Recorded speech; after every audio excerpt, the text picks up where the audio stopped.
আসসালামু আলাইকুম everyone, hope you all doing fine. খেয়াল করে দেখবেন প্রত্যেক পরিবারে একজন জ্ঞানজামী মুরব্বী থাকবে, যে কিনা সবার সাথে সবার জ্ঞানজাম তৈরি করে রাখবে। বাবার সাথে ছেলে মেয়েদের জ্ঞানজাম তৈরি করে রাখবে, ছেলের সাথে মা বাবার ঝামেলা করে রাখবে, চাচাদের সাথে ভাতিজাদের ঝামেলা থাকবে, ফুফুদের সাথে খালাতো ভাই বোনের ঝামেলা থাকবে। প্রত্যেক পরিবারে একজন ঝামেলাকর ব্যক্তি থাকে। এসব মানুষ যখন কথা বলে তখন দেখবেন স্বাভাবিক সময় তারা সবসময় হাদিস কোরআন নিয়ে কথা বলে। আল্লাহ এই করতে বলেছেন, আল্লাহ ওই করতে বলেছেন, আল্লাহ সবার সাথে মিলেমিশে থাকতে বলেছেন। কিন্তু যখন তাদের বেলায় পড়ে তখন দেখবেন তারা বিষয়টা খুব মোটিভেশনাল হয়ে যায় যখন তাদের ব্যাপারে বলে। তো যে পরিমাণ হাদিস কোরআন তারা মানুষকে শোনায়, তারা সবসময় মানুষকে বলে ঝামেলা হয়েছে, ঝামেলা মিটাই ফেললেই তো হয়, ঝগড়া করার কি দরকার, ঝামেলা রাখার কি দরকার, মানুষের সাথে মানুষের ঝামেলা তৈরি করে কি লাভ। তারা সবসময় হাদিস কোরআন নিয়ে কথা বলে।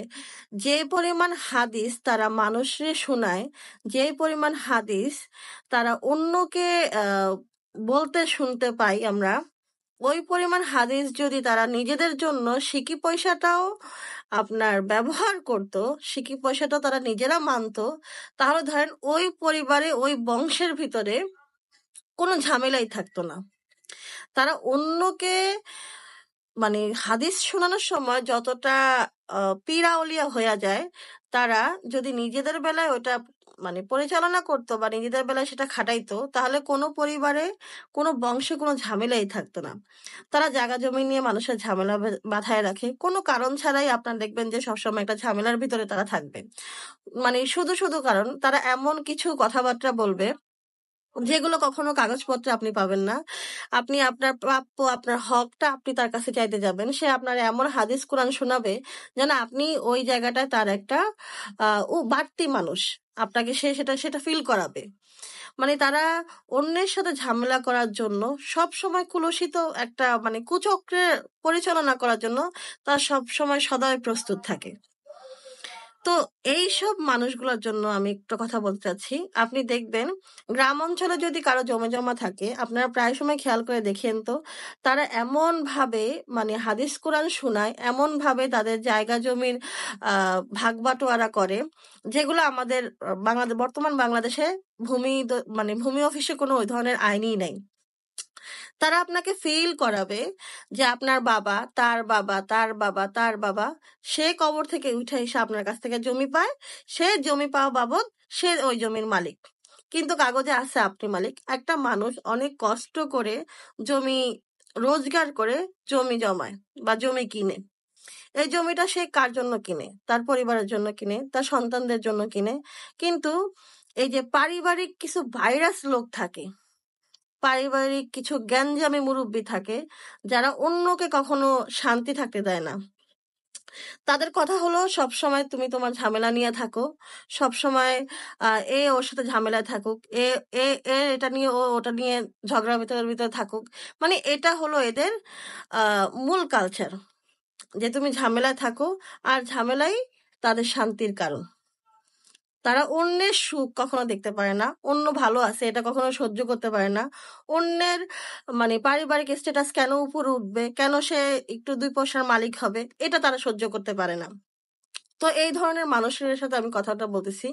এটা আমাদের আশেপাশে আপনি খেয়াল করে দেবেন, প্রত্যেক পরিবারে এরকম একটা জ্ঞানজামী মুরব্বী থাকে, প্রত্যেক পরিবারই আছে। এমন নাই যে এমন করে না, সে বিষয়টাকে এমন ভাবে জড়ালো করে রাখে, সে যা বলবে তাই। তো আমি এই ধরনের মানুষের বলতেছি, দেখেন, আপনি অন্যের সাথে অন্যায় করবেন, আপনি অন্যের হক মেরে খাবেন, আবার আপনি যদি বলেন আমার সাথে এটা অন্যায় হয়েছে, তাহলে এই বিচারটা কে করবে? আপনি যদি মনে করেন অন্যের হক মেরে আপনি খুব শান্তিতে থাকবেন, আপনি খুব ভালো থাকবেন, এটা আসলে কখনোই হয় না। এটা কখনোই হয় না, কোনো দিনও হয় না।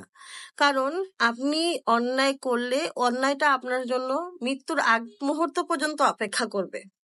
আপনি ভাবেন না শুধু আপনার সাথে বিষয়টা অন্যায় হয়েছে, আপনি কোনোভাবে ভাবতে পারবেন না যে আপনি এই অন্যায়টা করেননি।